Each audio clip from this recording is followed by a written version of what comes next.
السلام عليكم، مرحبا بكم من جديد في وصفة جديدة من وصفات زينب كيتشن. في هذا الفيديو راح نحضروا مع بعض خبز صحي ولذيذ بالثوم وزيت الزيتون والجبن. إذا عجبكم وحبيتوا تجربوه تابعوا معي الفيديو للأخير.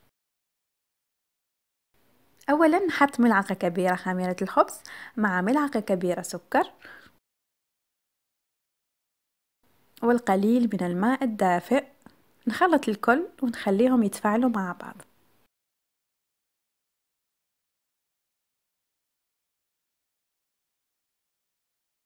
من جهة أخرى في ان ريسيبيون نحط ملعقة كبيرة زيت زيتون مع 290 مليلتر ماء دافئ، ما يعادل كوب والنصف.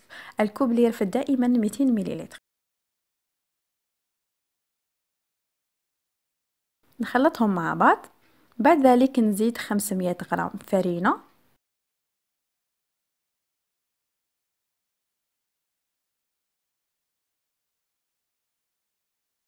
نزيد ملعقة كبيرة ملح ونصف كيس خميرة كيميائية ما يعادل 5 غرام.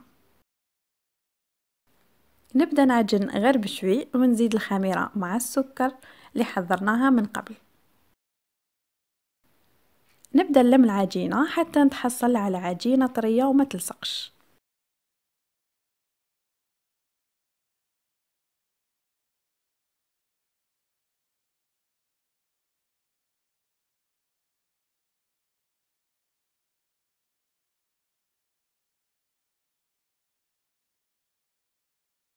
نعجنها مدة 10 دقائق حتى تولي ملساء.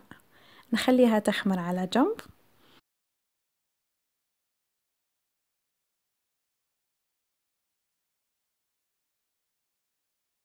في ان بول نحط معدنوس مقطع مع ثوم مقطع.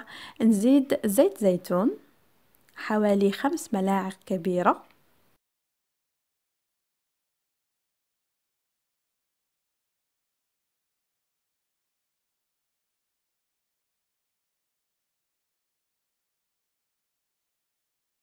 نخلطهم مع بعض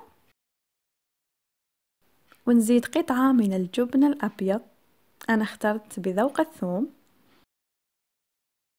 نخلط الكل مع بعض حتى يمتزجوا مع بعض مليح. هنا العجينة خمرت، نحيلها الاختمار. نقسمها إلى كرتين ونبسط كل وحدة بهذا الشكل فوق صينية الفرن فيها بابي كويسون.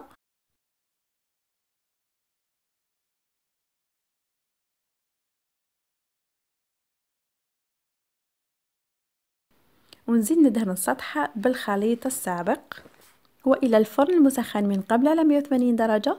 مدة الطهي راح تكون 25 دقيقة.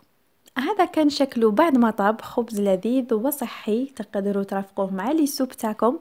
نتمنى تجربوه ويعجبكم. ما تنساوش لايك للفيديو والاشتراك في القناة مع تفعيل الجرس. انتظروني فيديو قادم، مع السلامة.